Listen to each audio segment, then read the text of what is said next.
Um,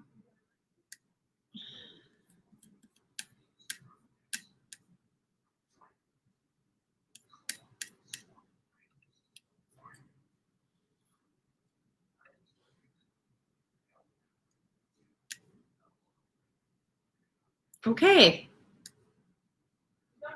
Nope. Perfect. And I don't look like a Lego person today. Okay. I really dropped the ball today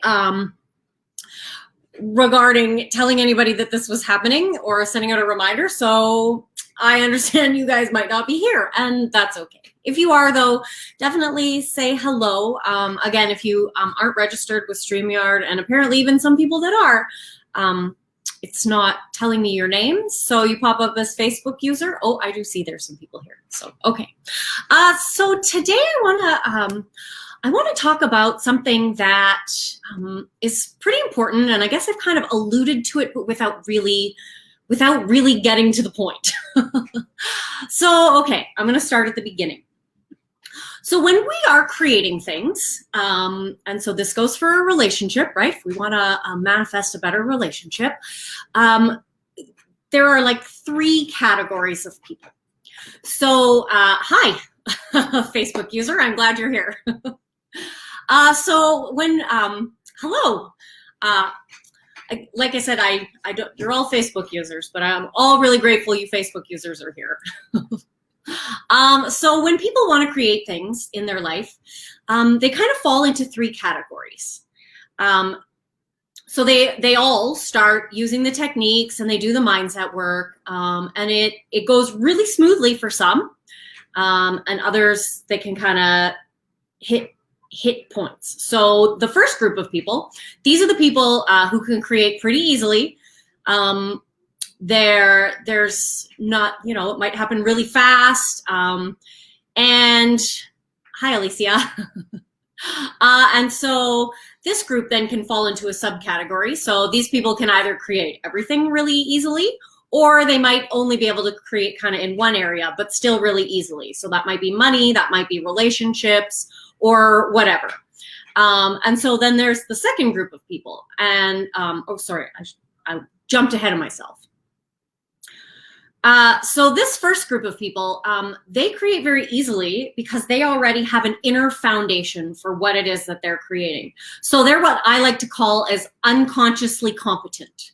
And so what this means is that because they already have this internal foundation, it doesn't really take them much to get there. Some affirmations should tip them over. Some techniques, because techniques are really just aligning you into the feeling of what it really feels like to have it, right?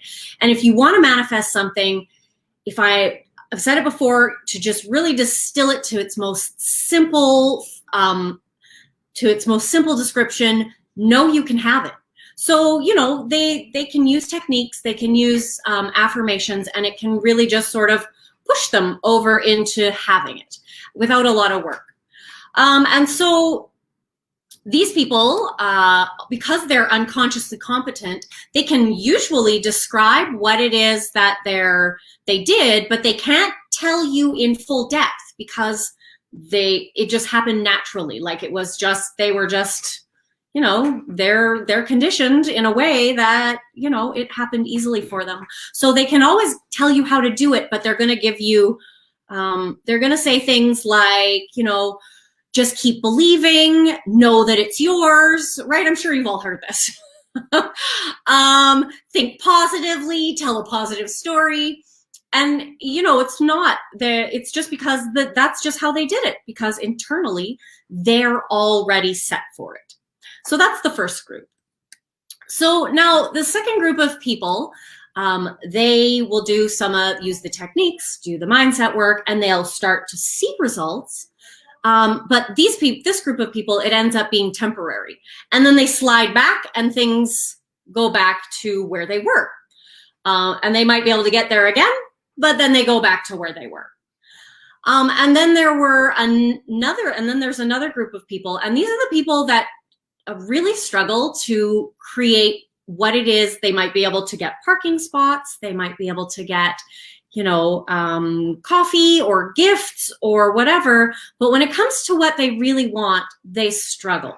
And they may see little to no results. And this is generally what creates what I like to call manifestation fatigue.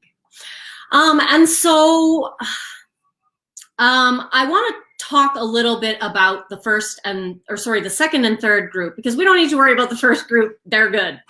So I want to talk about the second and third group. And I want to kind of go in depth to why they're experiencing the challenges that they are. And then some things that you can start doing if you fall in this group to start to shift out of this. Because, and so this ties in very closely to mindset work. And this is the reason why some people kind of struggle with their mindset work, where they either see no results or just sort of partial results or whatever. So let's talk about mindset work first. So, okay, mindset work is great. But there's a couple things to consider. So affirmations. I'm sure people have heard me sing the doom and gloom of affirmations. They're not my favorite. And it's not that they don't work, because for the first group, they work wonderfully, but those people already have that foundation. And so affirmations can work. So for the second group and the third group, they can work. But boy, oh boy, are they the long way. And you're going to really need to understand your reticular activating system, because if you don't bypass it and reset it, it's the life, you're like on the long-term life plan of affirmations and not seeing results. And then that just creates frustration and so on. And so another reason I don't like affirmations all on their own is because they tend to create false confidence.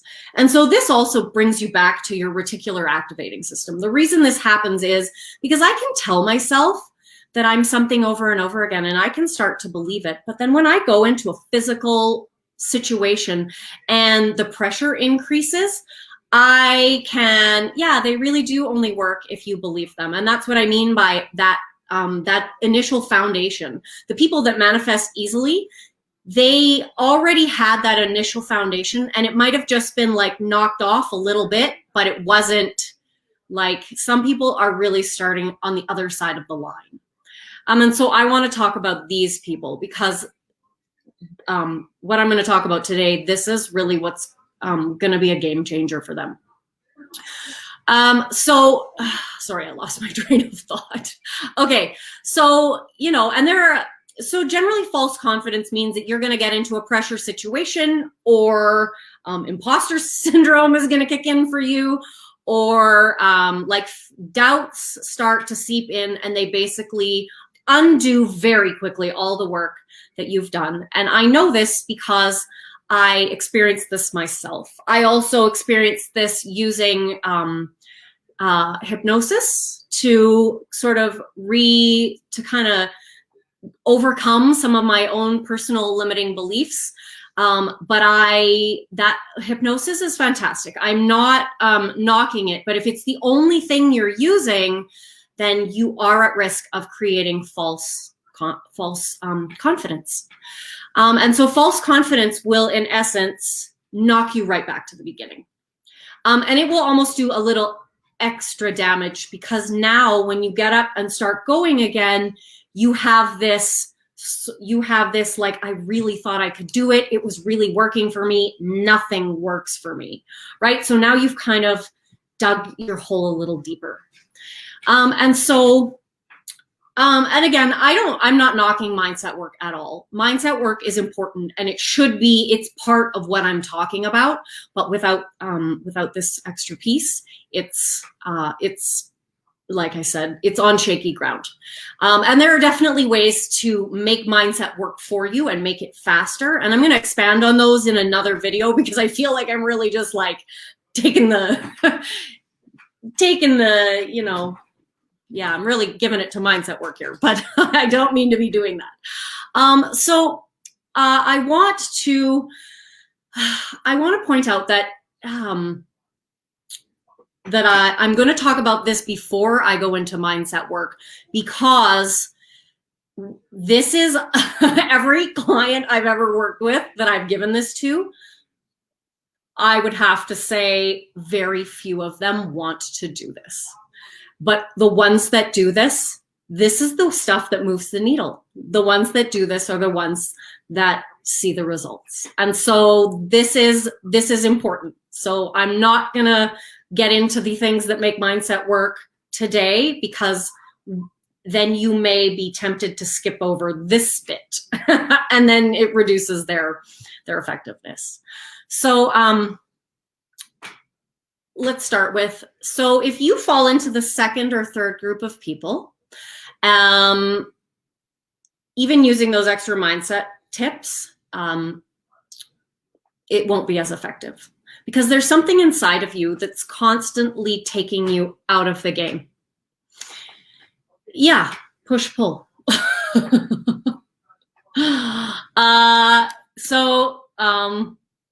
So there's something that's constantly taking you out of the game. And what's happening is that it's taking more people out of alignment than they realize, right? They think that it's their thoughts. But as I mentioned in a live that I did before, your body, like maybe only 10% of your actual thoughts make it into your consciousness. Most of your thoughts, like 90% of your thoughts, are unconscious. And so your body is responding to this stimulus around you. It's seeing something and it's triggering a response in you. And so this is why, if you want to make mindset work for you, you need to incorporate it with emotional work. And so this is why I'm going to talk about embodiment. And so, you know, this is kind of, when you hear people say like ignore circumstances, this is what they're talking about. They're talking about not having that emotional response, because that's always what's taking you out. And so today I'm talking about embodiment, because most of us are living disembodied. And I don't mean like a disembodied head. I mean, our mind is very disconnected to the sensations of our body. So you're not noticing the subtle things that are causing you to distract.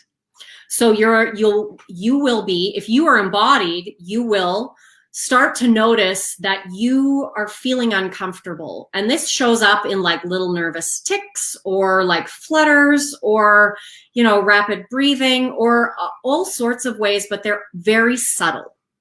And so what you will do is, some people will get on Facebook, some people will drink, some people will watch TV, some people will get pulled right into the depths of like, woe is me, this is not working for me, I suck, and just really like, they're really doing a lot of damage to themselves. So whatever you do, if you really please start catching yourself when you start saying things like, I can't do this, this won't happen for me, blah, blah, blah. These are all really just where your emotions and your thoughts are sort of triggering one another.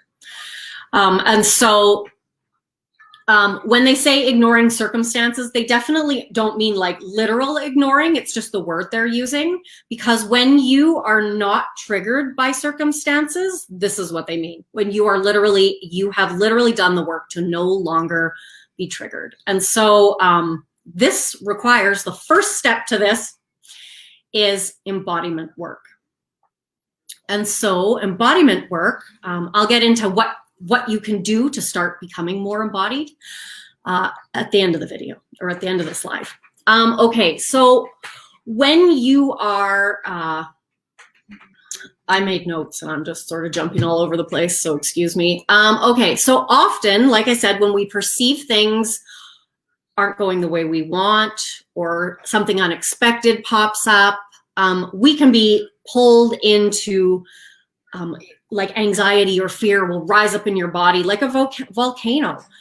Or apathy and melancholy can take over. And the next thing you know, you feel like really low and just sad for a few days. And so these are the most extreme examples. But when your body is, when you have an unconscious belief or a set point that is not anywhere near what you want, you are going to start having really subtle basically sensations in your body, as I was saying, like little ticks or just feelings of being uncomfortable. Or for me personally, I get this like, I need to start researching things. I had to really do this work myself because I was unconsciously competent to a degree when it comes to manifesting relationships. So I can push myself back. I can get caught in that low bit, but then I can push myself back. There are some other areas, which I will not necessarily get into, that I have been working on. And so where I have noticed that the differences happen are when I can catch my little triggers. And like I said, so some people will eat, some people will drink, some people will, do all sorts of various sorts of drugs, TV, it's endless. For me, I just get an idea and I need to research this. You should see my desktop, or should have seen my desktop before I clued into this is what I was doing. And this started happening because I started taking out my other distraction strategies. So I don't use social media like just to distract myself. I got rid of watching television. I know my life sounds terrible. In January, I completely stopped drinking. Not that I had a problem, but just, I was noticing sort of, I'm going through and I'm following all my little distractor patterns. And so I was really sad to give up research, far more than drinking. Okay, so yeah, when your body hits like those discomfort levels, it's almost at point zero. Once the fear is taken over or the melancholy and apathy take over, because now the adrenaline is going and your reasoning the reasoning part of your mind, your brain is no longer available to you. You're in fight or flight. And so you have to be able now to pull yourself out of fight or flight in order to get yourself back to where you were. And so this is why it's really important to be able to start noticing the triggers when they're really subtle. And so I want to talk about another reason what this even has to do with mindset work. So I've talked before about how your emotions your thoughts are actually anchored into your body by your emotions. And if you want to understand this better, think about what it is that you thought about an hour ago, like your exact thoughts an hour ago. You probably can't, unless they were connected to a really extreme emotion. And this is because our thoughts just sort of pass through us and they're very light and they leave. But when they are connected, and I made a little diagram here. I just have to move my other notes. Okay, so I made a little diagram. So here you are. So this is your thought. I can't do this, right? And this is connected to a heavy feeling in your solar plexus, because your solar plexus is where your self-esteem is, right? This is your personal power. And so as you go through life and when you're young, you're experiencing this feeling in your body. And because you're using your mind to explain it, you now connect these two. So this feeling gets anchored to this thought, or this thought, to this feeling. And so every time when you were young, you had an experience that caused this feeling or any other negative feeling, and you analyzed the situation and came up with a thought, it anchored it to this feeling, right? And so then you have feelings and experiences from the past. You start creating stories about, my dad yelled at me and I wasn't even doing anything. He must not love me. So, right, you start creating these thoughts about who you are, about what's possible for you. and about what the world is like. Where's the solar plexus? This is in your stomach. So I was asked to do a video on like the chakra system, because your energy is really important. And so I'm going to use this one as a segue into that topic. But because becoming embodied is basically, I've talked before about how we spend a lot of our time up here. Yeah, below your rib cage. Exactly. Thank you. Sorry, I said down here and I realized you can't see down there. I could have been pointing at my feet. Okay, yeah, sorry. Thank you. Yes, below your rib cage. All right. So we spend a lot of our time up here, right? When I did a live on perceptions and awareness, I believe that was the one where I asked you to kind of notice where your awareness is. And 90% of people spend their life with their awareness up here. And so this is also ends up being where your energy is. And this is why other people's emotions can really knock you off course. And that is why grounding is a tool that not quite at the abdomen, because around your, well, it's more like your, so here. Yeah,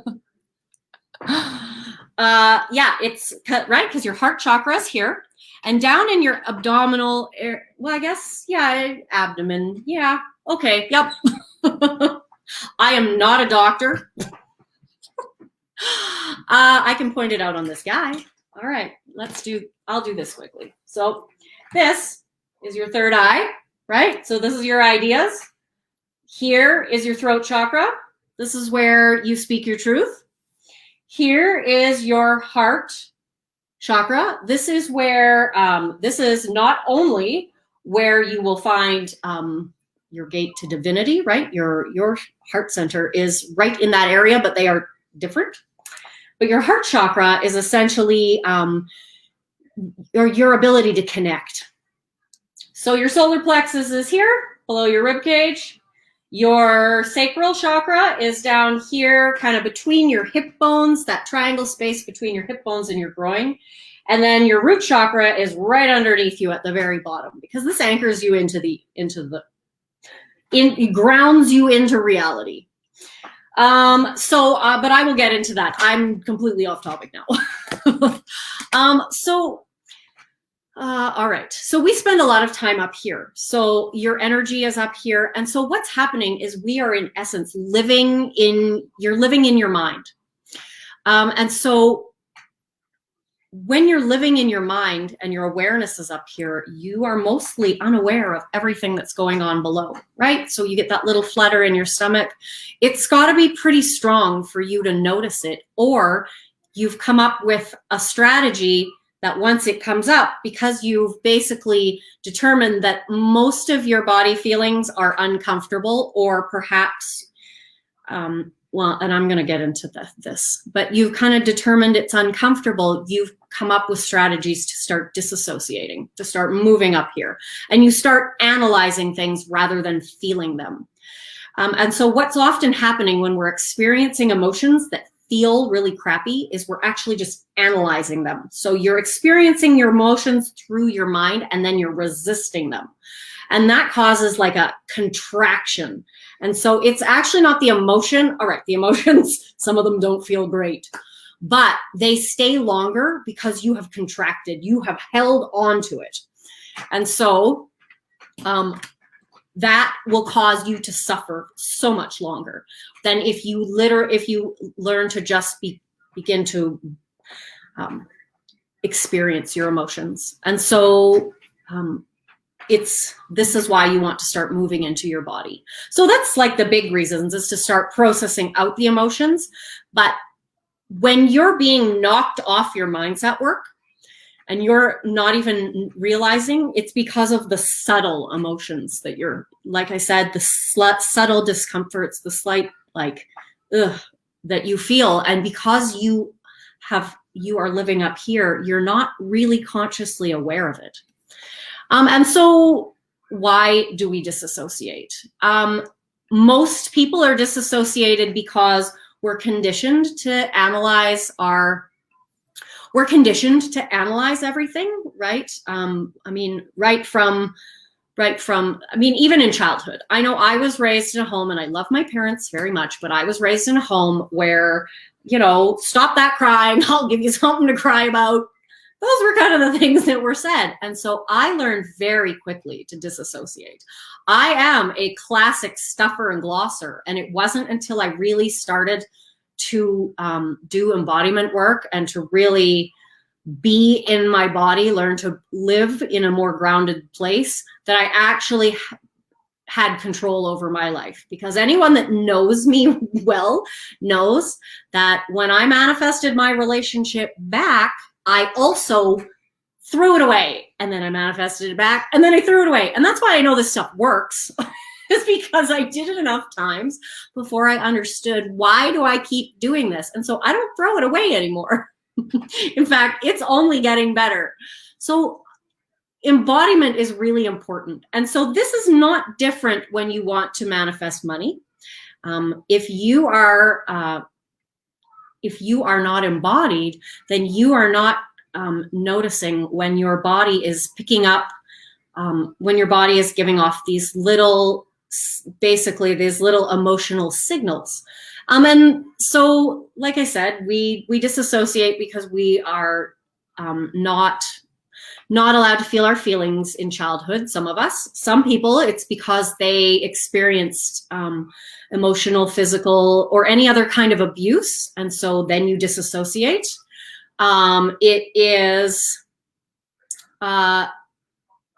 It basically could be like, there's a lot of reasons.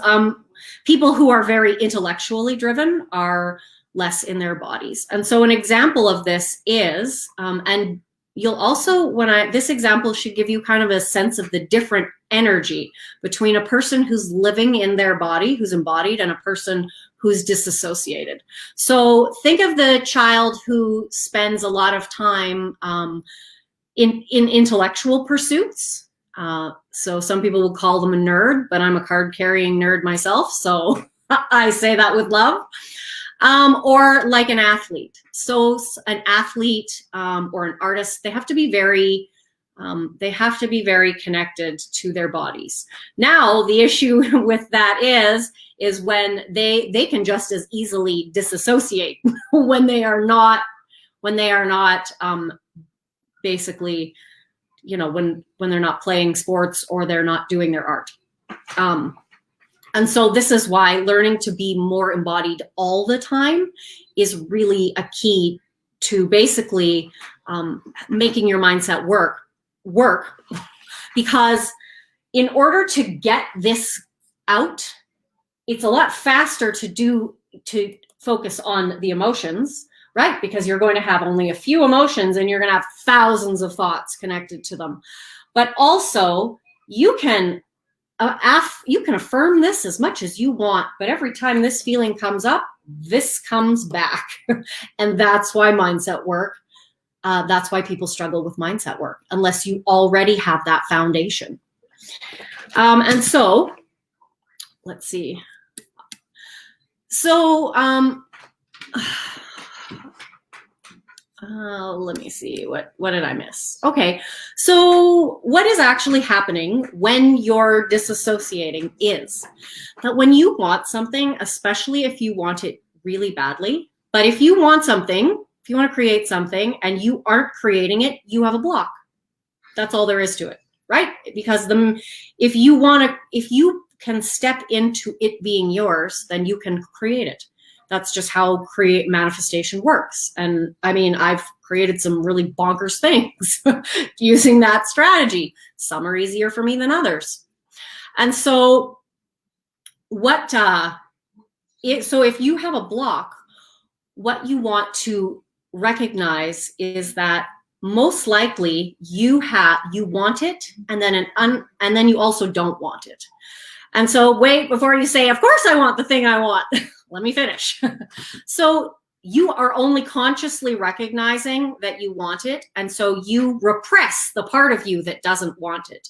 And why ever would you not want something that you consciously want? Because at some point, some way, you have connected it to pain. So I will take relationships for an example. So someone who's been in a loving relationship and their partner comes along and breaks their heart and goes somewhere else, they are now going to associate that person with pain.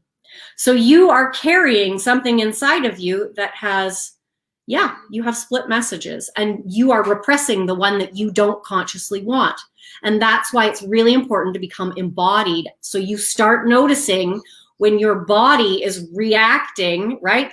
And to the other part of you that doesn't want this thing, because it's being expressed through your body, whether you realize or not. Like 7% of our communication is verbal. The rest of it is like micro expressions and movements, body language, emotional energy that we're giving off, our vibration. Like, we're quite complex. We are not simply just, I speak what I mean. And most of the time, language is actually hiding what people really mean, because we don't want to be vulnerable. And so what happens is, when you connect something that you want to pain in some way, then it's the part of your identity that deals with pain steps in and takes over. And you are not consciously aware of it because you think you only have one identity. And I know I've talked about identity and how we actually have many identities within us. We are not as extreme as people whose multiple versions of themselves basically manifest as separate individuals, right? Like, hi, I'm Lindsay, and hi, I'm Seven. Like, they can be in the same body, but that's where it's extreme. But it's not extreme like that for most people. And that's an extreme form of disassociation that's happening, where you have two different dominant identities in one body. And the really cool thing about this is that there's actually records of people whose physical, I guess, traits or physical parts change with each personality. So one personality might have diabetes and another personality does not. So within the same body. So anyway, again, I digress. But if you want me, I know I did some videos on identity, but they are on my personal page, and I'm going over again, but I'm not going to let myself go over too much this time. So I will do a video on identity because it is on my personal page, and Facebook eats those after a period of time, and I wasn't really categorizing them. So I don't even know which one it is. It's not like I could point you in a direction. Anyway, so what's happening is, right, you've associated something that you want with pain, and that part of your identity steps in to take over to protect you. So you are being protected. I mean, it's not, don't condemn this part of you, embrace it. It's trying to show you something. It's trying to help you. And so what you really want to begin to do to sort of move beyond this is to really be able to recognize the subtle cues, because once your adrenaline is pumping, game over. You've stopped. So if you want to keep moving forward towards what you want and not stop and have to like pause and start again, then you want to be able to begin to notice your really subtle, your body's messages to you. And so this is essentially the power of conscious living. Okay, so I want to talk about ways to get embodied. Okay, so walking, movement, I mentioned, I think in my energy video, that movement is a really great way to get embodied, but specific kinds of movement. So if I'm going to run, I know that most likely I'm disassociating because, first off, I haven't been running since the summer, so I'm a little out of shape. And so it's going to be uncomfortable. And so in order to deal with the discomfort, I'm going to disassociate, and I'm going to live up in my mind so that my body will continue running. So endurance exercises are not necessarily the best for this unless you begin to start noticing your breath, notice the feelings of your arms and legs, notice that your lungs are bursting. These are the ways to become embodied, because being embodied is really just creating a relationship with your body. Allowing your mind to allowing your consciousness to experience the experience of being in a body. And so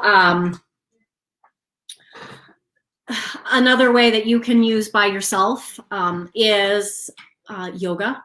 But again, you can do yoga where you're just going through the motions, or you can do yoga where you are really present and you are really noticing your breath and you are really with the motions, the movements.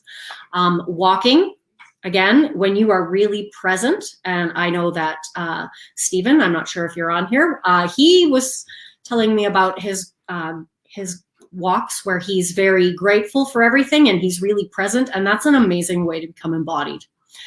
I also do, you may want to use embodiment exercises, and I don't mean physical exercises. I mean like things that you walk yourself through, because you most likely, if you've associated something with